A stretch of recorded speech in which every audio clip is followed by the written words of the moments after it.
RSS के कुटुंब प्रबोधन के संयोजक रविंद्र जोशी जी आज सांबा में पहुंचे हैं और यहां पर आरएसएस की तरफ से एक कार्यक्रम का आयोजन भी किया गया था।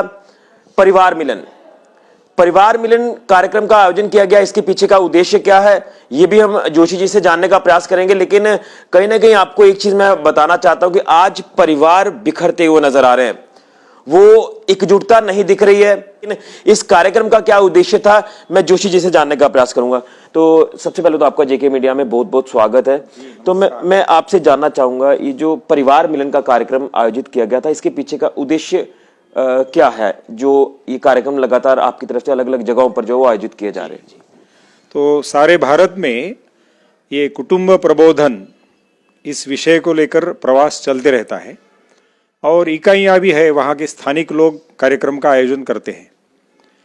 तो मुख्य रूप से भारत के हर परिवार में वो परिवार भक्तिमय, शक्तिमय और आनंदमय बने, इस दृष्टि से कुछ छोटी छोटी बातें अपने घर में प्रारंभ करना, ऐसा विषय लेकर ये परिवार प्रबोधन का कार्यक्रम होता है। जैसे अपने मेरी भलाई के लिए कौन सी बातें हो सकती है, मेरा देह बल है, बुद्धि बल है, मनोबल है, धन बल है, उसको पिताजी से जो मिला उससे 1.25 गुना बढ़ाना, अच्छे ढंग से इसको बढ़ाना, तो ये जागृति लाने का काम उसमें होता है। सप्ताह में एक दिन परिवार के सभी लोगों ने एक साथ बैठना, भगवान का स्मरण करना, उनकी जो भी श्रद्धा होगी। अब ये जम्मू कश्मीर के है तो जय माता दी है, दूसरे प्रांतों में अपने अपने घरों में जिसके प्रति श्रद्धा है, ये दुनिया को चलाने वाली एक शक्ति है, ऐसा हम मानते हैं। नाम भिन्न भिन्न हो सकते हैं, तो उस शक्ति के प्रति अपने भक्ति भाव प्रकट करना, परिवार के सब लोगों ने साथ मिलकर एक साथ भोजन करना और 1-1.5 घंटा गपशप करना। वो अपने परिवार के जो माँ की ओर से 3 पीढ़ियाँ, पिताजी की ओर से 3 पीढ़ियाँ, ये कैसा अपना परिवार चलता है, उसकी कुछ अच्छी बातें समझ लेना, ऐसा ये है। और ये 100-200 वर्षों में जिन्होंने भारत देश का नाम ऊंचा किया, स्वतंत्रता संग्राम में सहभाग लिया, ऐसे सारी बातें, जैसे स्वामी विवेकानंद जी है, गुरु नानक देव है, जितने भी महापुरुष अपने देश में हुए, उनका सबका स्मरण करके सद्गुणों का विकास और दोष और दुर्गुण कम करते जाना। तो परिवार के माध्यम से हम लोगों का भला, सबका भला भी कैसे क्या कर सकते हैं, ऐसी भी छोटी छोटी बातें, उसकी चर्चा ये परिवार में करना, ये मुख्य विषय रहता है। तो उसका अनुभव बहुत अच्छा है हमारा। जोशी जी, मैं ये भी जान लूंगा, जिस तरह से आज कहीं ना कहीं हम लोग अपनी सभ्यता, परंपरा, संस्कृति भूलते जा रहे हैं, और इसमें मुझे लगता है कि आज कई ऐसे अलग अलग कारण जो है वो सामने आते हैं, जिसमें सोशल मीडिया का भी शायद एक बहुत बड़ा इसमें रोल माना जाता है, जिसमें आज परिवार जो है वो एकत्रित नहीं हो पा रहे हैं। जी, संस्कृति की बात आपने कही, तो जैसे हमारे यहाँ अपने पूर्वजों की मान्यता ऐसी है कि हमने भोजन करने के पहले जो गौ माता है उसको पहले खिलाना, गोग्रास बोलते थे उसको, गाय को खिलाने के बाद हमने खाना। अभी आज के तारीख में घर के सामने गाय आती नहीं, तो मैंने दिल्ली में एक परिवार को देखा, वो हर सप्ताह सब लोग परिवार के इकट्ठा बैठते हैं, भगवान का भजन करते हैं, और 100 रुपए की नोट को घर के सब लोग अपना अपना हाथ लगाते हैं, और दूसरे दिन वो बालक गौशाला को वो 100 रुपए दान दे देता है। तो इनको संतोष होता है कि अपनी ओर से गाय को कुछ खाने को दिया और बाद में हम भोजन कर रहे हैं। तो ये जो तकनीक और बाकी सारी बातों के कारण बदल हुआ है सामाजिक जीवन में, उस पर भी उपाय करते हुए अपना दिमाग अच्छा लगाकर हम अपने संस्कृति के साथ जुड़े रह सकते हैं। उसका एक ये सुंदर उदाहरण है। अब ये सोशल मीडिया की जो बात कर रहे हैं आप, ये मोबाइल आ गया, बाकी सब आ गए, तो जिसको अंग्रेजी में विजडम बोलते हैं या विवेक बोलते हैं, ये बात आई है, तो इसका उपयोग कैसे करना, विवेकपूर्ण उपयोग, इसकी भी चर्चा हम कुटुंब प्रबोधन में करते हैं। ये कि पूरा त्याज्य नहीं है, तो इससे कुछ अच्छे काम भी होने वाले हैं, लेकिन उसके यदि एडिक्ट हो गए तो बच्चे आप देखते हैं कि बिना मोबाइल खाना नहीं खाते, तो उसके कारण आंखें खराब होती है। तो उनको थोड़ा सा अच्छा समझाना, हाँ, उनके लिए समय देना। हम उनको मोबाइल दे देते हैं, खेल देते हैं, उसके बजाय उनके साथ बैठकर यदि अच्छा समय दिया, इसका कैसे विवेकपूर्ण उपयोग करना, ऐसी बातें की, तो परिवार में भी वातावरण अच्छा रहता है। वो भी सीखता है कि हाँ ये है, लेकिन इसका एक लिमिट में उपयोग करना। क्या आप मानते हैं कि जब तक हम एकत्रित नहीं होंगे, जब तक हम इकट्ठा नहीं होंगे, तो हम कहीं ना कहीं डिप्रेशन में भी कई बार चले जाते हैं। मुझे लगता है कि जब अपने अपनों से आप बात करते हैं, उनके साथ मिलते हैं, मेल मिलाप करते हैं, तो शायद उस डिप्रेशन से भी आप कहीं ना कहीं पार पाते हैं। जी, बहुत अच्छा बताया आपने। मूल बात ऐसी है कि मनुष्य की जो भूख है वो मूल रूप से प्रेम की है। उसकी इच्छा रहती है मेरे ऊपर लोग प्रेम करें, मैं भी लोगों पर प्रेम करूं। तो ये सारे काल प्रवाह में ये जो प्रेम है ये लिमिटेड हो गया। मैं, मेरी पत्नी, मेरे बच्चे, केवल करियर तक।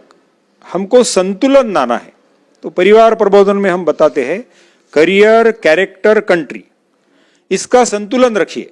पढ़ाई भी कीजिए, चारित्र्य की भी ध्यान दीजिए, और मेरी ओर से देश का भला क्या होगा, देश की सेवा मैं कैसे करूंगा, ये जागृति लाने से फिर इन समस्याओं का समाधान मिलता है। और इसलिए हमने अपने घर में जो सेवा देने वाले लोग हैं, अलग अलग प्रकार के, जैसे हम सब्जी लाते हैं, घर में कुछ झाड़ू सफाई के लिए आते हैं, रसोई के लिए आते हैं, ये सब अपने ही बड़े परिवार के हैं। उन पर भी ऐसे चाचा मौसी पर हम प्रेम करते हैं, आदर रखते हैं। ऐसा ये सारे सेवा कर्मियों के प्रति भी अपना प्रेम, हाँ, इन रिश्तों को रिवाइव करने की जरूरत है। इनमें भी जैसे हमारे यहाँ तत्व ज्ञान में कहा है कि कण कण में भगवान है, तो ये तो जीवंत रूप है। तो इनके प्रति भी हमारा प्रेम और आदर का भाव चाहिए। और ऐसे कुछ छोटे छोटे उपक्रम, साथ में भोजन करेंगे, ये ऐसी बातें भी चलनी चाहिए। इसको भी हम प्रोत्साहन देते हैं। बिल्कुल। अब जिस तरह से आपने इतनी सारी बातें की हैं, परिवार को किस तरह से मिलना चाहिए, मेल मिलाप होना चाहिए, तो जब हम देश हित को लेकर बात करते हैं, हर व्यक्ति चाहता है कि वो देश के लिए कुछ करे। लेकिन आज कहीं ना कहीं देश हित में जब हम बात करते हैं तो कुछ ऐसी राष्ट्र विरोधी ताकतें हैं जो उभर रही हैं और देश को नुकसान पहुंचाने का प्रयास कर रही हैं। जी, ये जो देश के हित के विरुद्ध करने वाले शक्तियां ऐसा बोल रहे हैं आप, तो उसके बारे में सोचना, ये सारे देश के नेतृत्व करने वाले जो लोग हैं उन्होंने और अधिक ध्यान देना ये आवश्यक रहता है। परिवार प्रबोधन में ये जो हम बाह्य शत्रु की अभी चर्चा कर रहे हैं, हम अपने अंदर के जो शत्रु है, हाँ, काम, क्रोध, लोभ, मोह, मद, मत्सर, इस पर विजय पाना, इसके ऊपर ज्यादा हम बल देते हैं। तो हम जैसे अपने परिवार में सप्ताह में एक दिन एक साथ बैठेंगे, ऐसे महीने में एक बार अड़ोस पड़ोस के 4-5 परिवार के लोग भी इकट्ठा बैठकर प्रेम को बढ़ाना। ये बाकी बाहर के शत्रु जो है उसकी व्यवस्था करने का काम शासन है, सामाजिक राजकीय नेतृत्व है, वो सोचेंगे। हम तो सारे समाज में, दुनिया में, जैसे हमारे यहाँ पूर्वजन बताए वसुधैव कुटुंबकम, तो हमारा पूरा ध्यान ये आपस में प्रेम बढ़ाने के ऊपर रहता है। लेकिन आप इस चीज को मानते हैं कि ये राष्ट्र विरोधी ताकतें जो है वो हर धर्म के लोगों को तोड़ने का प्रयास कर रहे हैं? राष्ट्र विरोधी ताकतें हर जमाने में रही है। हाँ, रामायण से लेकर अभी तक आप आए तो ऐसा विवेकानंद का एक सुंदर वाक्य है, this world is a combination of good and bad things. हमने उनको पहचानना और अच्छाई को बढ़ाना, बुराई को कम करते जाना।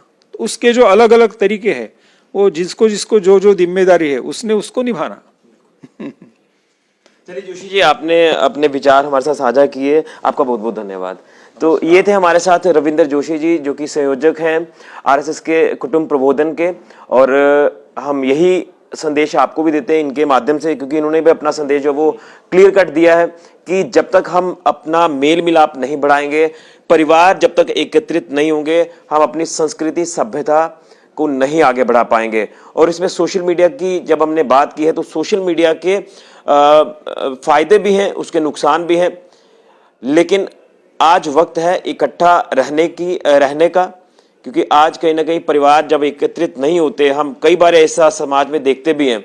लेकिन मुझे लगता है कि शायद ये एक नुकसान जो है वो आने वाली पीढ़ियों को हो सकता है, क्योंकि आज की जो नई जनरेशन है, मुझे लगता है कि नई जनरेशन कहीं ना कहीं इन चीज़ों को रिवाइव नहीं कर पा रही, लेकिन इनको रिवाइव करने की ज़रूरत है, हमें इकट्ठा रहने की ज़रूरत है। उसी को लेकर ये जो एक इनकी तरफ से मुहिम, विजडम, विवेक, तो इनकी तरफ से एक मुहिम चलाई जा रही है कि परिवारों को इकट्ठा करना है, और ये प्रयास लगातार जारी है। लेकिन वो देश विरोधी ताकतें जो हर धर्म के लोगों में कहीं ना कहीं फूट डालने का प्रयास कर रही हैं, लेकिन मुझे लगता है कि वो शरारती ताकतें, वो तत्व भी ज़्यादा दिन तक इस तरह की हरकतें नहीं करेंगे, उनकी हरकतें कहीं ना कहीं रुक जाएंगी।